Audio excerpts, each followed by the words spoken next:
Alors, on vous remercie de l'invitation de venir présenter notre projet de recherche. En fait, on va vous partager un peu notre expérience là, d'un projet de recherche qu'on fait à la clinique du sein sur l'intelligence artificielle et la banque de données. Alors, pour nous, moi, entre autres, comme on vous a dit, je suis clinicienne. Alors, pour moi, l'intelligence artificielle, c'est un peu une boîte noire. Là, donc, on apprend au fur et à mesure que le projet avance là, ce qu'on peut en retirer de tout ça.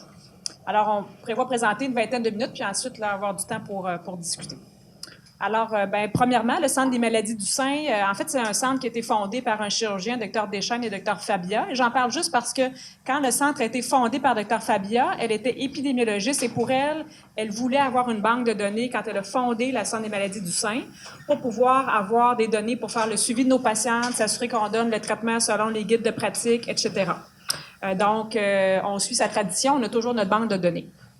On a environ 1000 nouveaux cas de cancer du sein par année. Là. À Québec, c'est le seul centre qui traite les cancers du sein. Puis tous les aspects sont traités, le dépistage, la chirurgie, le traitement des patientes non métastatiques et le traitement des patientes métastatiques là, qui peuvent vivre quand même plusieurs années avec les traitements. On a un département complet de recherche et de développement. On a de la recherche fondamentale, Dr Diorio est là, Dr Desrochers. On a de la recherche clinique, on a des étudiants gradués, donc on fait beaucoup de recherche également. Et on a notre banque de données qu'on va vous parler là, un petit peu plus loin. Donc, cette banque-là existe depuis plus de 40 ans. Puis l'objectif, c'était vraiment d'essayer de s'assurer que les traitements qu'on offre à nos patientes sont concordants avec les standards de qualité dans la littérature et pouvoir également faire de la recherche, donc répondre à des questions cliniques de façon plus facile qu'à chaque fois retourner dans les dossiers, là, à chaque fois qu'on a une question de recherche. On a plus de 15 000 cas de cancer du sein. Puis, au fil des années, ça a permis à plusieurs étudiants gradués de faire des projets de recherche, amener à plusieurs publications. Faut savoir qu'au Québec, depuis 2011, il y a le Registre québécois du cancer qui a été mis sur pied par le gouvernement du Québec. Et tous les centres, tous les hôpitaux, en fait, sont tenus de transmettre certaines informations sur le cancer, entre autres le type pathologique et c'est l'organe d'origine. Il prévoit environ 56 variables, mais elles ne sont pas toutes transmises actuellement. Et c'est loin. Nous, on a plus de 150 variables dans notre registre des tumeurs, donc il y a une discordance entre le nombre minimal de variables que contient le registre québécois du cancer, puis ce qu'on a besoin, dans le fond, là, dans notre registre local de cancer du sein. La problématique, maintenant, pourquoi on est ici aujourd'hui, c'est parce que en cancer du sein, il y a de plus en plus de biomarqueurs, de plus en plus de traitements. Alors, quand on entre une patiente dans le registre, ça prend du temps. Une registraire ou une infirmière de recherche peut en rentrer 5 à 10 cas par jour. Et ça, c'est seulement donc les données de base. Ça veut dire que la patiente est diagnostiquée, elle a sa chirurgie, sa chimiothérapie, son hormonothérapie, on entre ça. Mais qu'est-ce qui arrive 2 ans, 5 ans, 10 ans, 20 ans plus tard? On ne le sait pas parce qu'on n'a pas de ressources pour ouvrir les dossiers puis voir qu'est-ce qui arrive à la patiente. Alors, c'est malheureux, on connecte plein d'informations, mais on n'a pas de suivi sur le devenir des patientes. Puis actuellement, on a toujours du retard. On a 3 ans de retard dans la collecte de données de ce registre-là. Donc, d'où l'importance de trouver une solution là, pour améliorer cette problématique-là. Puis pourquoi on veut un registre aussi? On pourrait se dire, vous avez des essais cliniques, on recrute des centaines, des milliers de patients dans les essais cliniques. Ça nous donne, les essais de phase 3, c'est le plus haut niveau d'évidence. Mais particulièrement en cancer du sein, les patientes ont guéri beaucoup de patientes, plus de 80% des patientes. Elles vivent longtemps, mais le cancer peut récidiver 5 ans, 10 ans, 20 ans plus tard. Il n'y a jamais de plateau. Donc, on a besoin d'un suivi à long terme. Aujourd'hui, si on veut faire un essai clinique chez des patientes à bon pronostic, on veut améliorer encore leur pronostic ou désescalader le traitement parce que peut-être qu'on les surtraite. On va avoir besoin pour une différence de 2-3% de plus de 5000 patientes, un suivi de 10 ans. Fait que vous comprendrez que si on fait ça avec toutes les molécules, toutes les interventions, on n'y arrivera jamais. On a besoin de trouver d'autres façons d'obtenir de l'information sur le devenir de nos patientes, l'efficacité de nos traitements, etc. Puis, les nouveaux traitements, là, ça coûte tout ce qu'il y a des gens du comité d'éthique aussi. Là, toutes les nouvelles molécules qu'on teste, c'est entre 50 000 et 150 000 $ par année. Ça a des toxicités aussi. Donc, quand on approuve des médicaments, dans les essais cliniques, il y a peut-être 10 des patientes sélectionnées qui vont participer. Quand la molécule va être disponible sur le marché, notre madame de 80 ans qui est en forme, est-ce qu'elle a un bénéfice? On ne sait pas. Nos patientes ont des comorbidités.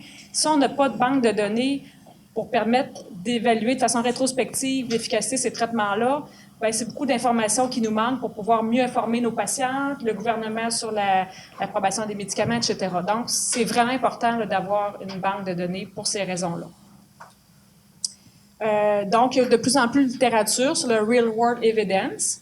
Donc, l'utilisation de données de registres pour pouvoir répondre à ces questions-là. Donc, il y a des registres cliniques, il y a des registres de facturation, il y a toutes sortes de registres qui existent, des registres de médicaments. Puis, c'est sûr que plus on a de données, on peut faire des arrimages aussi, par exemple, avec la RAMQ pour les médicaments, etc., pour pouvoir avoir un meilleur portrait là, de nos patients. Puis, entre autres, la FDA étudie actuellement là, une façon d'utiliser les données de patients dans la vraie vie là, pour, par exemple, des indications de maladies rares ou de faire la surveillance post-marketing. Donc, c'est vraiment un sujet là, qui est de plus en plus en évolution. Là.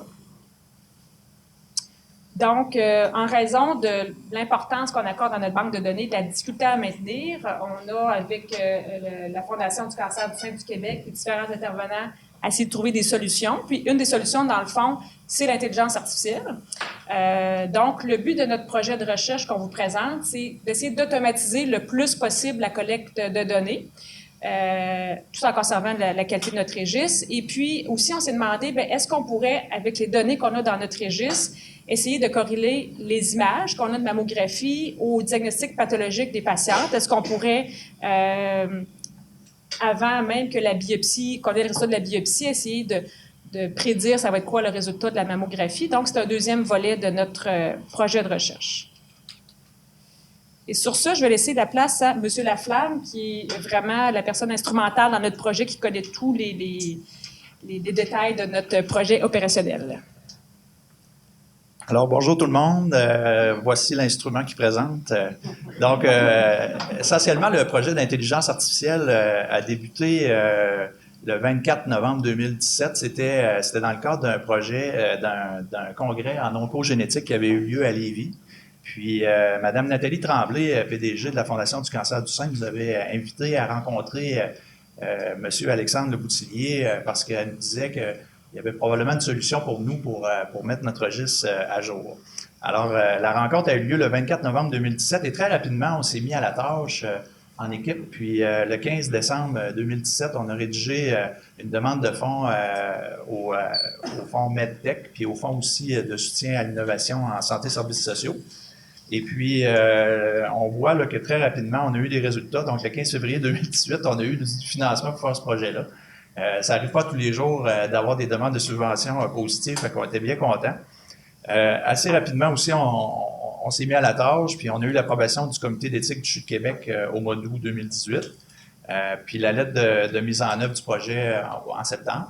Puis finalement, on s'est rencontrés en décembre dernier à Québec là, pour faire un peu le kick-off meeting là, du projet, puis depuis, on est démarré.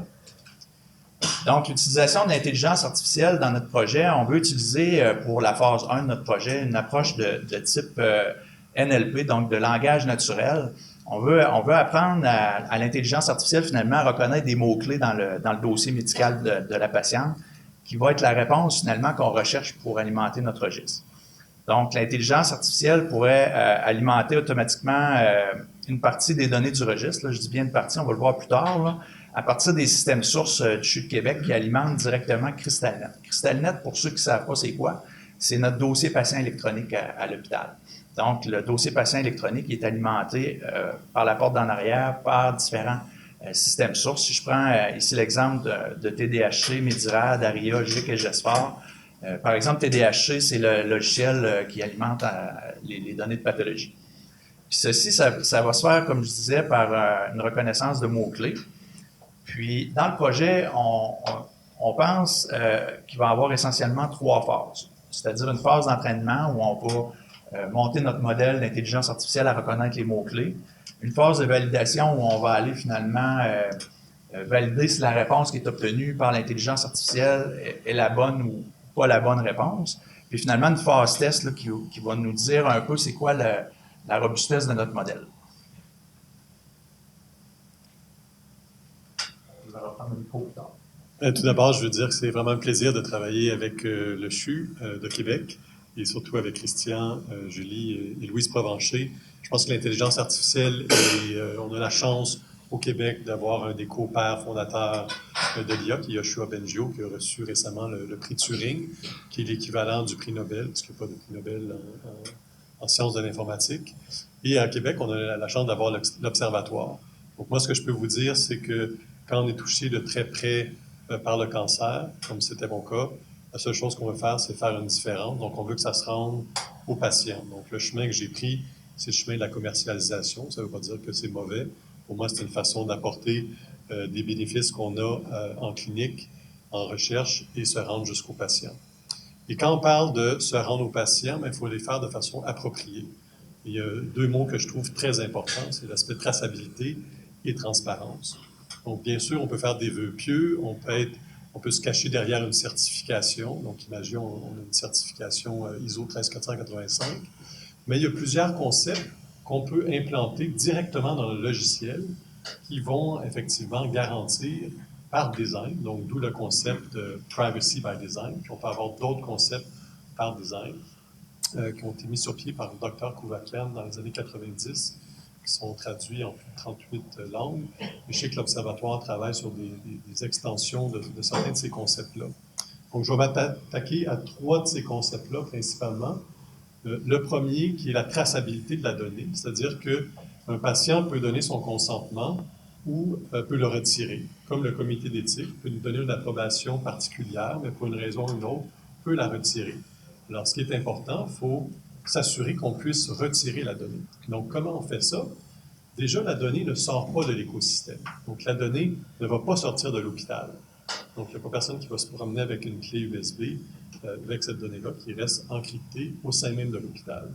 Donc, à ce moment-là, c'est très facile d'effacer la donnée et d'empêcher un accès à quelqu'un. Qu'en est-il d'un modèle qui aurait appris quelque chose sur ces données-là? Donc, nous, on va une étape plus loin, malgré que la réglementation ne le demande pas. On va automatiquement effacer ce modèle-là et on va le réentraîner sur N-1 données. Donc là, vraiment, ça garantit la pleine traçabilité. Donc, lorsqu'on est très transparent comme ça avec un utilisateur ou les comités d'éthique, et ça rassure beaucoup de faire ce travail-là. Un autre principe, c'est justement tout ce qui est vie privée par design. Donc, il y a beaucoup de champs qui peuvent être manipulés, qui ne contiennent pas de données FI. Donc, c'est important d'être capable d'en faire la différence. Et certains modèles d'intelligence artificielle, on le verra un petit peu plus tard dans la présentation, on va pouvoir se servir de ces données non FI, donc des données qui ne sont pas Personal Health Information, des données privées du patient, pour apprendre certaines relations qui peuvent exister, par exemple, entre des données d'imagerie et des données d'apparition de cancer ou d'outcome. Comme on l'a vu un petit peu plus tôt ce matin, on pense être capable de détecter certaines mutations beaucoup plus tôt qu'actuellement à partir de ces données-là. Donc, c'est possible justement de faire les entraînements toujours in situ sur ces données-là. Un des aspects qui est assez important, c'est de faire des cohortes de patients, qui est souvent la première étape. Donc, évidemment, quand on bâtit un registre, on peut voir ça comme une cohorte qui va contenir tous les patients qui ont le cancer ou certaines propriétés particulières. Donc, quand on construit cette cohorte-là, bien sûr, ça peut être sur la base de mots-clés, mais ça peut être aussi sur la base de concepts. Donc, je peux avoir des concepts, je peux prendre mon registre et je vais vouloir le trier, par exemple, ceux qui ont répondu à un traitement. Donc, évidemment, le concept de réponse, il n'y a pas de mots-clés qui est associé à ça, il n'y a pas nécessairement de codification pour tous les concepts. Donc, lorsque je fais une cohorte de patients, je vais pouvoir mettre des critères d'inclusion et des critères d'exclusion qui sont conceptuels. Et l'aspect conceptuel fait appel aux techniques d'intelligence artificielle. Puis on arrive à automatiser ça. Donc, vous voyez certains concepts qu'on peut mettre dans l'image du centre. Et ce qui est plus intéressant, c'est qu'on arrive à lier le texte, donc certains concepts qu'on voit dans le texte, avec certaines propriétés qu'on va voir à l'image. Donc, si je parle d'un nodule, bien, je vais vouloir l'identifier dans l'image. Donc là, à ce moment-là, ça permet à la personne qui fait la cohorte de patients de bien valider si les informations, si le choix des patients qui va être mis en place va être vraiment approprié. Donc, comme j'expliquais tantôt, il y a la première phase du projet qui est une phase vraiment d'entraînement qui consiste à construire l'algorithme d'intelligence artificielle qui va permettre d'automatiser un peu notre registre. Dans notre protocole, on a identifié qu'on pourrait le faire sur 1800 cas. Puis je vous donne ici un exemple qui provient, c'est un peu des extraits de dossiers, là. Parce que vous savez, dans le domaine médical, il y a des rapports qui sont plus synoptiques, là, où on a un champ avec une réponse. C'est ça qu'on souhaiterait le plus possible, mais dans la vraie vie, c'est plutôt de la prose, là. C'est le médecin qui va dire dans son dossier, par exemple, si on prend l'exemple ici de la densité mammaire, un sein plus petit que 25% de tissu glandulaire, on voit ici dans le dossier, c'est marqué le parenchyme mammaire est presque complètement évolué. Donc, il faut apprendre à l'intelligence artificielle à reconnaître un peu les 1000 nuances de gris pour obtenir une même réponse. Donc, ici, on voit différents exemples là, de différentes densités mammaires. Ça, ce n'est qu'une des nombreuses variables du registre. Ensuite, il y a une phase de validation où on va travailler de pair avec notre registraire, qui permet un peu de raffiner le modèle, puis qui va être fait environ sur 600 dossiers, ça pourrait être plus aussi, qui consiste à vérifier si la donnée qu'on obtient grâce à l'intelligence artificielle est exacte ou pas. Donc, si elle est exacte, tant mieux. Si elle n'est pas exacte, bien, l'intelligence artificielle a l'avantage de pouvoir apprendre de ses erreurs. Donc, on va être capable de le recadrer puis de l'aider un peu.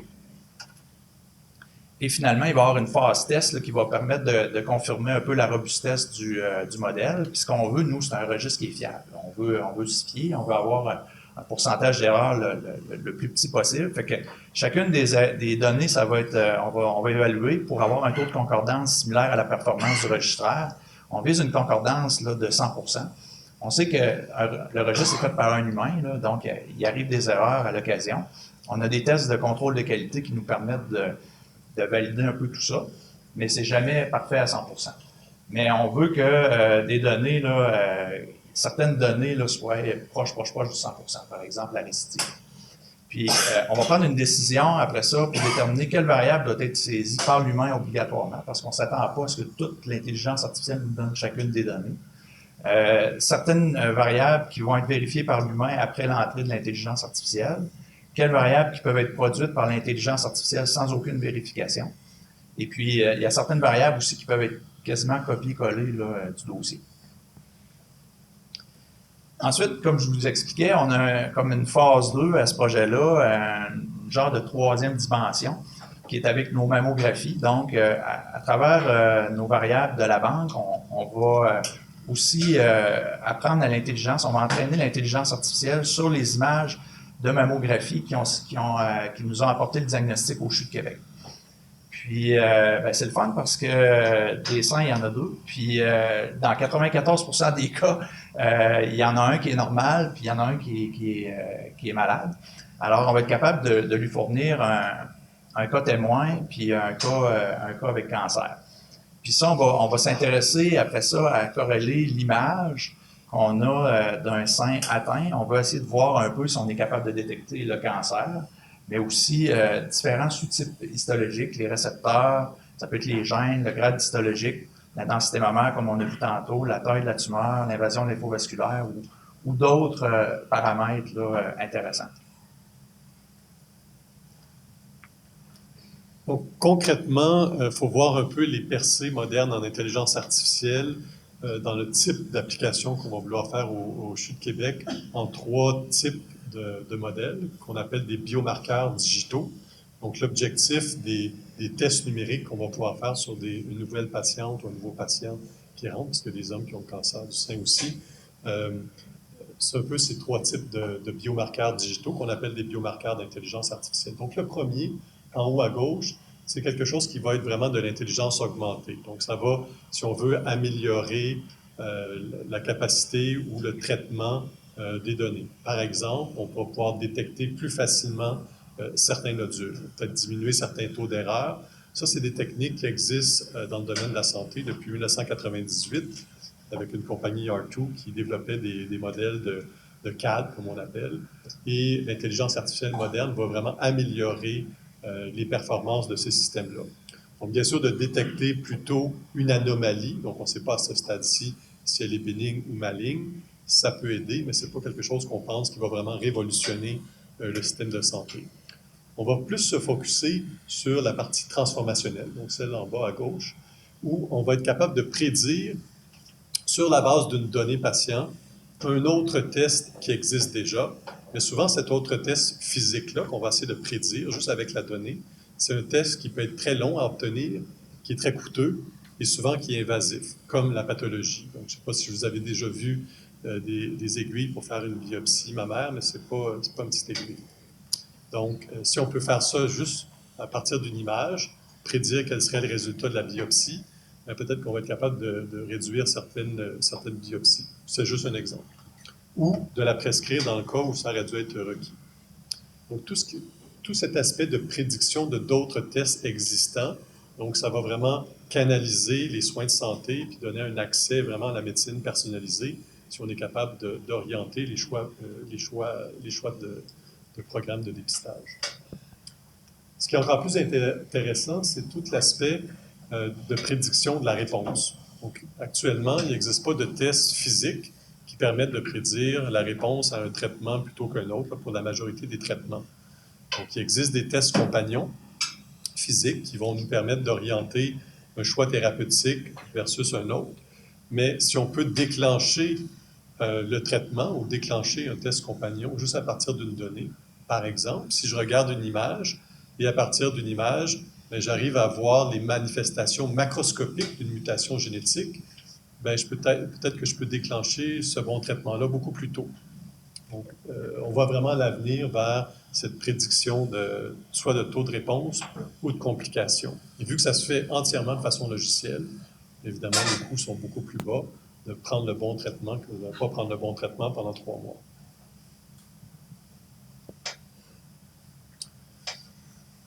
L'objectif de l'outil, un des outils qu'Imagia a conçu, qui s'appelle Évidence, est vraiment orienté pour que ce soit les cliniciens-chercheurs qui s'en servent, ou dans ce cas-ci, les registraires. Donc, tout part en haut à gauche, si on veut, des patients et des cliniciens-chercheurs qui vont se servir de cet outil-là, ou du personnel de la santé. Et une des premières étapes qu'on doit effectuer, donc cette étape-ci, c'est le processus de cohorte. Donc, je veux mettre les bonnes données, je veux rassembler les bonnes données, je veux les organiser. Ce processus-là, comme on l'a vu, est fait quand même souvent manuellement. C'est très long, c'est très coûteux. Il y a des erreurs qui sont induites, donc on peut automatiser ce processus-là en bonne partie. Et je vais vous montrer cet exemple-là dans un court vidéo d'1 minute où on voit l'automatisation d'un processus de patient cohorting, appelons-le comme ça. L'autre étape ensuite, c'est de donner des labels aux données. Donc, cette donnée-là, par exemple, cette donnée d'imagerie-là contient un cancer et le cancer, il est à tel endroit. Ce rapport-là, parle du cancer et est lié à cette image-là.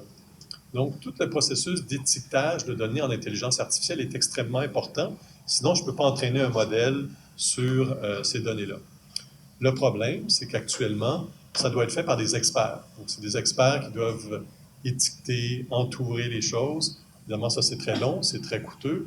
Et ça introduit un certain biais humain, parce qu'évidemment, si je demande à 2 experts de faire une segmentation, les résultats vont être différents. Donc, encore une fois, on utilise l'intelligence artificielle pour automatiser ce processus-là, de façon, je dis automatisée, semi-automatisée, avec un processus d'active learning où on va toujours demander l'avis de l'expert, mais on va essayer de demander l'avis lorsque, si je demande cette même avis-là à 2 experts, la variabilité va être moindre. Donc, par exemple, si je demande à l'expert, donne-moi juste un point, si je demande à 2 experts, vraiment que le point va se trouver à peu près au même endroit. Donc, à la fin de l'étape 1, on a une base de données, si on veut, qui est bien structurée, qui permet, entre autres, de populer un registre, mais aussi qui permettra par la suite de faire de la recherche de biomarqueurs d'AI, dont ceux que je vous ai parlé. Faire de la détection, donc des choses faciles, faire de la prédiction, un petit peu plus compliqué. Et là, troisième étape, la seule chose qui va sortir de l'hôpital, c'est quelque chose qui est appris. Donc, c'est un modèle d'AI entraîné, encrypté, qui va me dire, par exemple, le lien qui existerait entre une donnée d'image et une mutation R2, pour donner un exemple simple. Et ça peut être validé dans d'autres centres. Donc, plutôt que de faire voyager les données, on laisse les données où elles sont, C'est juste le modèle entraîné qui se promène d'un hôpital à l'autre, justement pour valider, ça va être dans une deuxième phase, si ce qui a été découvert au CHU de Québec est valide dans d'autres pays. Et après ça, on peut avoir le chemin réglementaire et commercial pour s'assurer que ça puisse toucher les patientes du monde et du Québec. J'en viens aux petites vidéos. Ici, c'est vraiment de la cohorte de patients sur du concept. On n'est pas dans le cancer du sein ici. Juste pour montrer l'exemple, on veut créer un registre qui contient des patients qui ont des nodules pulmonaires. Donc, je définis des concepts. Et donc, je définis le concept de poumon. Donc, un organe peut être appelé de plusieurs façons. Et je ne veux pas, évidemment, ceux qui ont le mot cerveau associé à une pathologie. Et là, ensuite, je vais ajouter des critères de sélection. Donc là, ce que je suis en train de faire ici, je vais me faire un classifieur. Je vais détecter un nodule positif ou pas de nodule. Donc, pour faire une classe, est-ce qu'il y a un nodule ou pas de nodule? La première chose que je fais, c'est une première classe positive. Donc, est-ce qu'il y a un nodule dans l'image ou dans le texte? Et je vais me faire une deuxième classe qui est un nodule négatif. Donc, il n'y a pas de présence de nodule. Donc, dynamiquement, je peux créer un classifieur avec plusieurs classes. Évidemment, il faut se familiariser un peu avec la nomenclature, mais on voit qu'avec la souris, je suis en train de créer un modèle d'intelligence artificielle. Je n'ai pas besoin d'entrer le modèle mathématique. Il y a une troisième classe qui est apparue, qui était Not Relevant. Et là, à ce moment-là, comme je vous dis, c'est un active learning. Je vais demander l'avis de l'expert. Je lui montre un exemple. Je lui dis ça, dis-moi si c'est positif ou négatif. Parce que là, la machine, elle ne sait pas ce que c'est un nodule. Et à force de voir quelques exemples, donc une cinquantaine d'exemples, la machine va avoir compris qu'est-ce qu'un nodule. Donc là, ici, on va donner des labels à quelques exemples texte. Et à partir de ce moment-là, la machine va avoir incorporé. On n'a pas besoin de dire le mot nodule, parce qu'un nodule, ça peut s'appeler d'une soixantaine de façons. Et c'est pas parce que le mot nodule que ça veut dire qu'il y a une présence de nodule, ça peut être il n'y a pas de nodule. Donc, c'est important que la machine elle comprenne ça. Évidemment, si j'ai donné juste 7 labels, donc j'ai tagué 7 rapports, la machine n'a pas assez de données pour être capable de me prédire quel rapport va contenir un nodule et quel rapport ne va pas contenir de nodule. Donc, je vais en prendre un autre, où là, j'ai à peu près 300 rapports qui ont été tagués, donc une bonne quantité, quelque chose qui peut se faire un avant-midi. On voit que c'est bien balancé entre les rapports positifs, négatifs et not relevant. Ça se ressemble en termes de labels. À ce moment-là, la machine me propose une réponse pour ce rapport-là. Donc là, l'expert va pouvoir valider si la machine se trompe ou elle ne se trompe pas.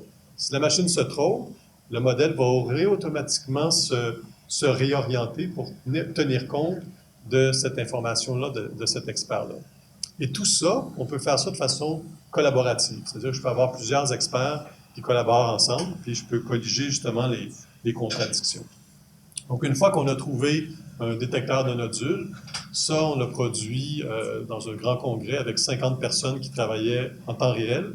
On a produit un nodule qui était valide à 70 %. Donc, une accuracy de 70 %, c'est pas extraordinaire, mais ça a été produit live en 1 heure. Donc, quand même assez intéressant. Et après ça, on peut mettre ça dans un module où je vais afficher, voilà mon nodule. Ça se fait de façon automatiquement. Donc, je peux produire un cadre dans une demi-journée. Donc, c'est vraiment l'objectif d'essayer d'automatiser tout le processus de création d'innovation. Est-ce qu'on ne peut pas aider les cliniciens-chercheurs à accélérer leur processus? C'est vraiment juste un outil pour les aider. Puis à ce moment-là, on va peut-être voir que certains éléments autour d'un nodule peuvent être caractéristiques de l'espérance de vie. Je ne sais pas si le son fonctionne de cette vidéo-là, mais ça, c'est un exemple d'un projet qu'on a fait avec des gastro-entérologues de Satis, où on fait de la détection en temps réel de polypes, ici. En fait, on va prédire si le polype est cancéreux ou bénin ou malin, type 1 ou type 2, en temps réel. Donc, on s'est entraîné sur une base de vidéos et de résultats de pathologie. Et à ce moment-là, on est capable, en temps réel, de prédire le résultat de la biopsie, quelque chose qui prend 2 semaines, aller-retour. Donc, évidemment, c'est un projet qui va être très porteur. C'est le Dr. Rex, une utilité mondiale en cancer du côlon. Donc, on espère pouvoir faire le genre de choses similaires pour le cancer du sein. Deux autres petites vidéos. Je ne sais pas s'il y a des radiologues dans la salle, là. Mais dites-moi ce que vous voyez, là. Ça ressemble à quoi, ça? Ça, c'est... Pardon? Je recommence. Ça, c'est une machine qui a généré ça.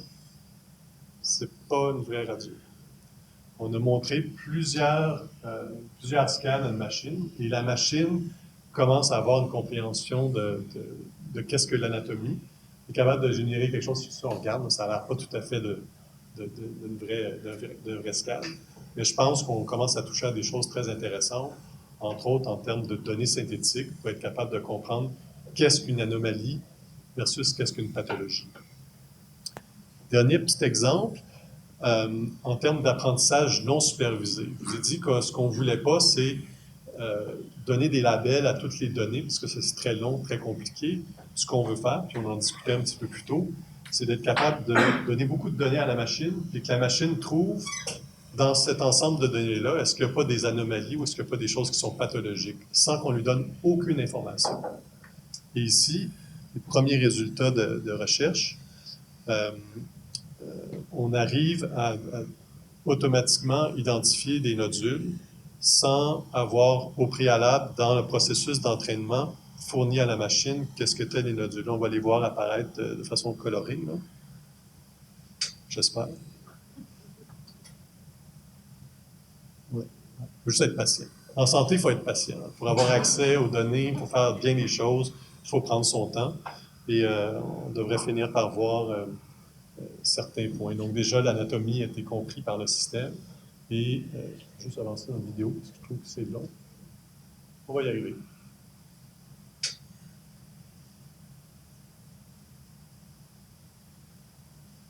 Trop lent, mon goût, je ne suis pas patient. Voilà. Donc, ça a été trouvé automatiquement par la machine, sans que dans les données d'entraînement, on a fourni au modèle qu'est-ce qui était une donnée anormale. Donc, on a juste fourni beaucoup de données, puis on a demandé au modèle, fournis-nous, c'est quoi les outliers? Qu'est-ce que tu penses qui est une pathologie? Pour nous, ça, c'est très révélateur. On en voit plusieurs, plus sont foncés, plus la machine pense que c'est problématique. Donc, ça, on est dans le métastatique. Pour terminer, dans le troisième type de biomarqueurs d'intelligence artificielle, les biomarqueurs digitaux, on commence à avoir des résultats intéressants où on parle souvent que l'intelligence artificielle, c'est une boîte noire. En fait, ce n'est pas une boîte noire, je dis. C'est vraiment une boîte transparente où on peut se connecter à différentes couches et ordonner l'ensemble des caractéristiques qui vont lier deux sources de données sur un graphique. Ça. Des plus significatifs aux moins significatifs. Bon, après, ce qui est difficile, c'est comment expliquer cette caractéristique-là, mais il y a beaucoup de recherches qui se font en explicabilité. Ce que je peux vous dire, c'est que ces trois caractéristiques-là, il y en a une de celles-là qui indique, le texte est mal copié, que lorsqu'on a en périphérie d'un nodule, une hétérogénéité, la survie est beaucoup plus petite que lorsque c'est homogène. C'est quelque chose qu'on connaît, mais la machine a trouvé ça toute seule. Donc, si on peut ordonner l'ensemble des caractéristiques qui lient deux sources de données et qu'on fournit ça à un clinicien chercheur, bien là, je pense que ça devient intéressant. On se dit, bon, j'avais pas pensé à tel point, j'avais pas pensé à telle chose, et ça permet d'orienter mieux les découvertes. Voilà, on a terminé. Je ne sais pas si vous voulez rajouter des petits points. Non, c'est correct. Non. Ça va? Ça me faire votre présentation. Des questions encore?